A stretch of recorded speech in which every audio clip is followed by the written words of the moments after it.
Hello everyone, welcome to the third lecture of Structure of an Atom, which is chapter 1 from JD Lee book. We are doing it.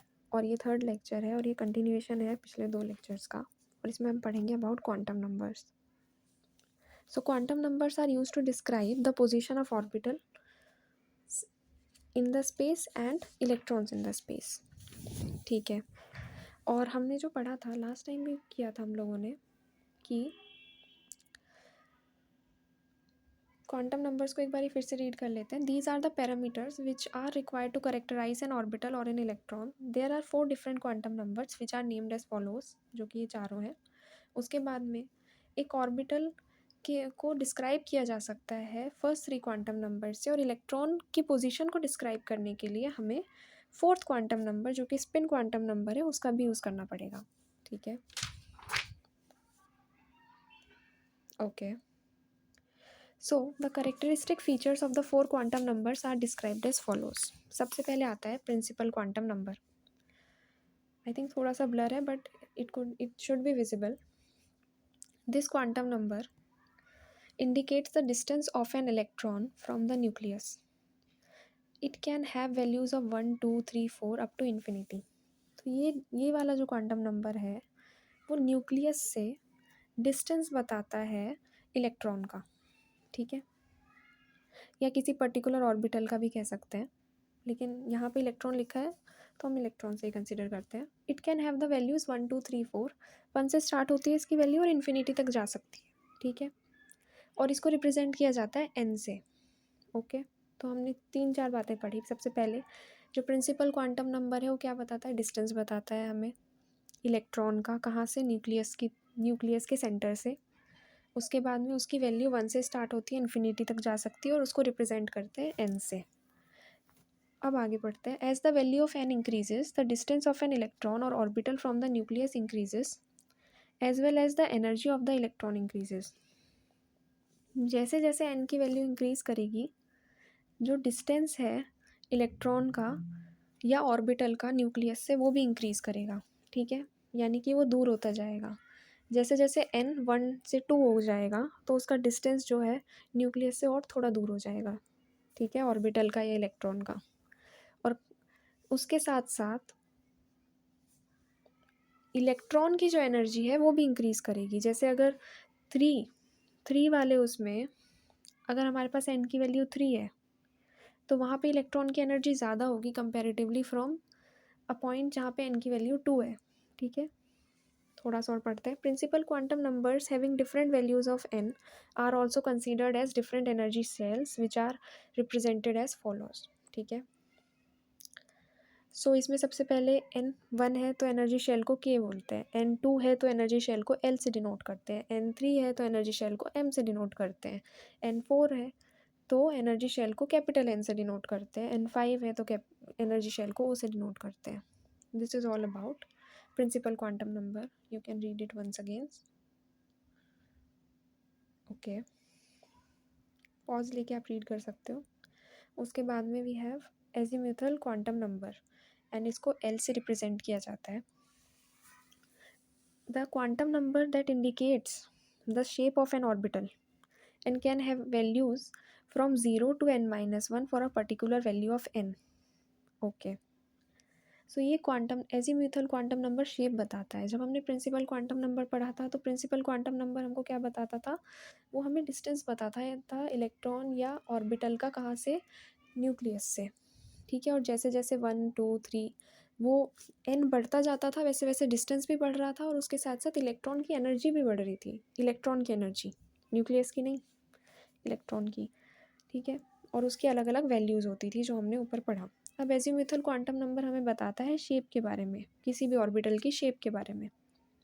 Orbitals क्या होते हैं, जिनको हम shells बोलते थे 10th standard में, वो ऑर्बिटल्स हैं इधर. ठीक है, अभी के लिए इतना ही समझ लो. ठीक है, और ये जो शेप बताता है एल, वो ऑर्बिटल की बताता है, इलेक्ट्रॉन की शेप नहीं बताता है, क्योंकि इलेक्ट्रॉन की कहाँ शेप होती है, इतना छोटा सा तो साइज़ है उसका.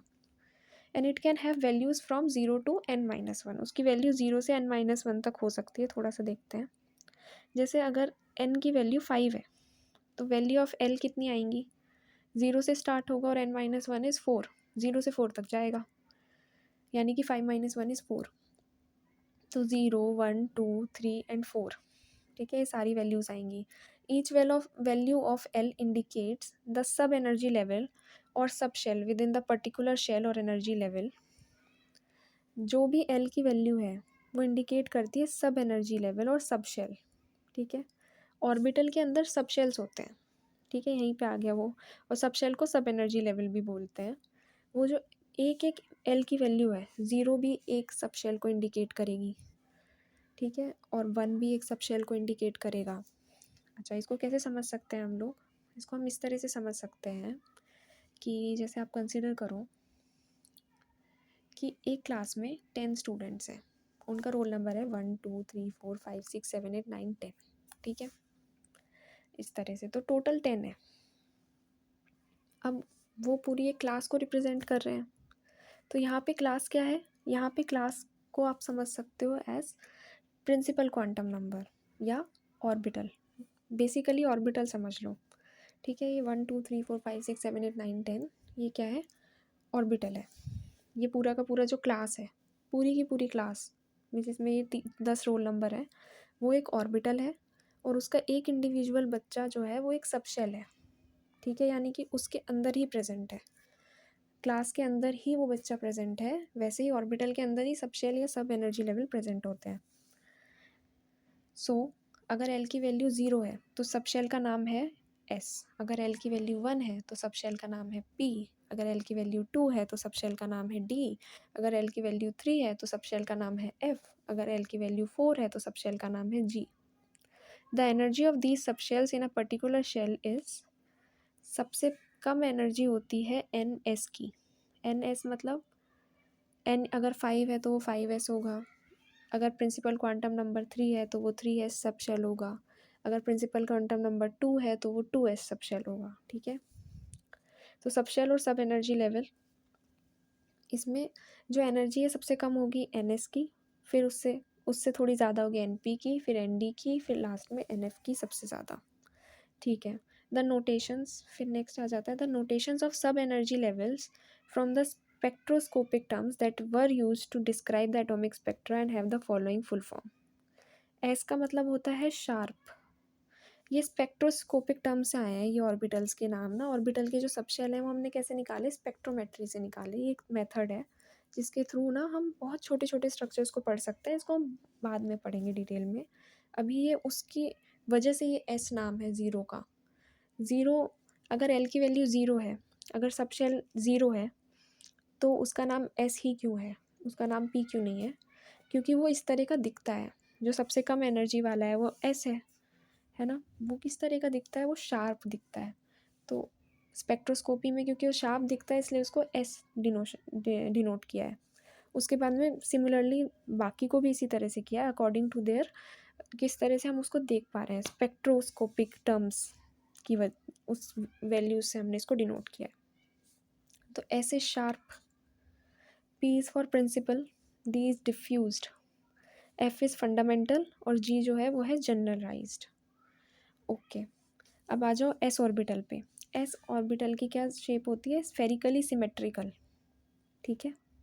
आप देख सकते हो बिल्कुल सर्कल है और हर जगह बिल्कुल बराबरी से आया हुआ है हर एक्सिस में, प्लस पॉजिटिव एक्स में भी, नेगेटिव एक्स में भी वाई, ठीक है, negative X Y minus negative Y में भी, नेगेटिव वाई एक्स में भी, बिल्कुल इक्वली डिस्ट्रीब्यूटेड है एस ऑर्बिटल।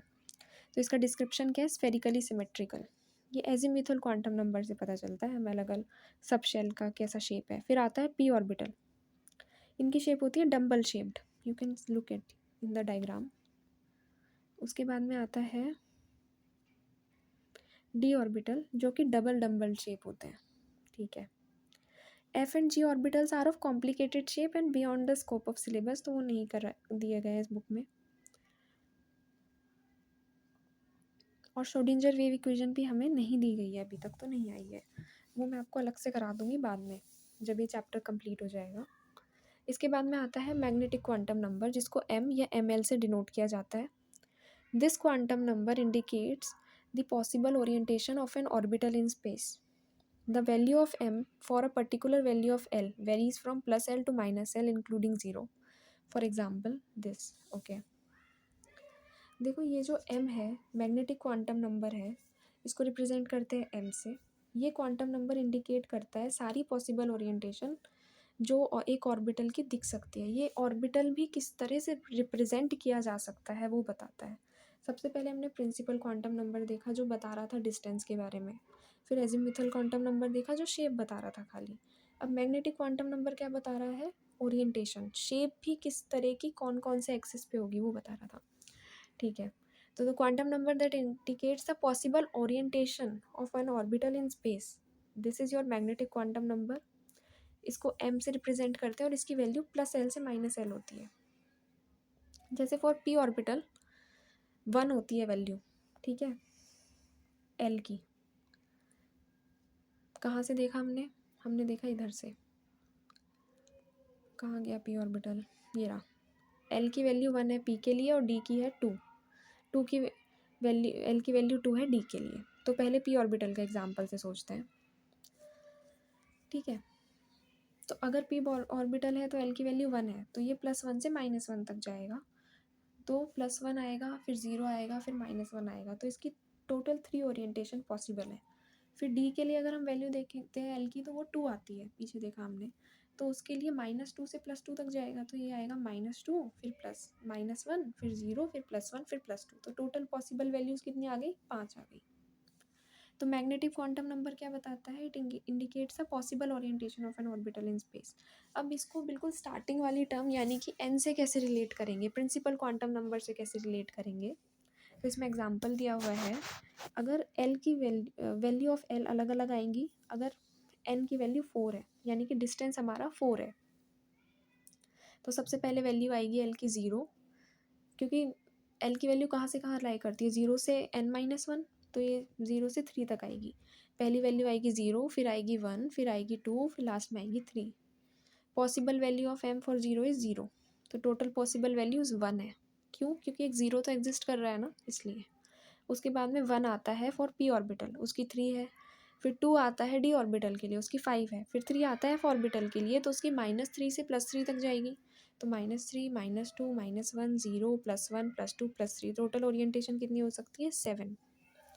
इसके बाद में हम करते हैं the different values of m for a particular value of l gives the possible orientation of the corresponding orbital in space. Each possible orientation is considered as a particular orbital. अच्छा, जैसे s subshell consist of only one orbital that is known as s orbital. Okay, अब हम इसको ना कल continue करेंगे, ठीक है, और मैं आपको थोड़ा सा और क्लियर करूँगी कल किसी चीज़ के बारे में। जो हमने अभी ऑर्बिटल का एग्जांपल पढ़ा था पीछे, उसमें क्या था, this quantum number indicates the shape of an orbital. मैंने आपको बताया था कि ऑर्बिटल जो है वो उस क्लास की तरह है जिसमें सब शेल्स हैं, सब एनर्जी लेवल्स हैं। एक्चुअली वो ऑर्बिटल ऑर्बिटल नहीं है, it is your shell. Shell के अंदर सब शेल होते हैं और सब शेल के अंदर ऑर्बिटल होता है। जब हम लोग प्रॉपरली इसको रीड करेंगे तो हम ज़्यादा बेटर समझ पाएंगे। ठीक है, thank you for watching the video, I hope you like the content.